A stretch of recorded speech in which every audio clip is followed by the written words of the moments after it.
Ek wil julle net gou ietsie so wys, 'n voorbeeld van wat gebeur het. Nou baie keer kry ek die vraag van hoe lank moet ek wag tussen die pops? En kyk net 'n bietjie wat het hier gebeur. Ek was aan die linkerkant besig om te pop, Dion het 'n vis aan die regterkant. So hy is besig om daai vis uit te trek nou daar.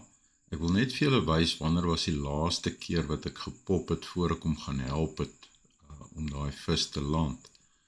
En dit is verseker so dat die babers baie keer 'n rukkie vat voor hulle kom ondersoek instel, en as jy dan weer pop, dan verloor jy hulle. So dit gebeur baie. So ek dink meeste van die tye pop ons eintlik te vinnig na mekaar. Alright, so my laaste pop was 'n rukkie terug, daar julle dit gesien. Nou is ek besig om vir Dion te help om sy vis te land, en daar voel ek iets op my stok. Ek dink daar het ek die byt gekry.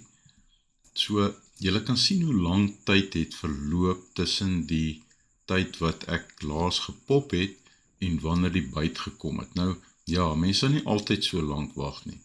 Maar dis net om te wys dat dit wel gebeur. Jy weet, so die vis het nou die lyn pap gemaak en hy's aan daarso en ek trek hom uit.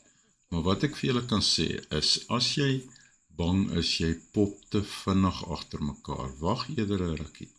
Gee 'n rukkie kans, en jy kan eintlik nie te lank tussen mekaar pop nie, tensy jy dit nou vreeslik ekstreem maak. Maar besop vir te vinnig agter mekaar pop. 'n Mens jaag baie keer vis weg daarmee.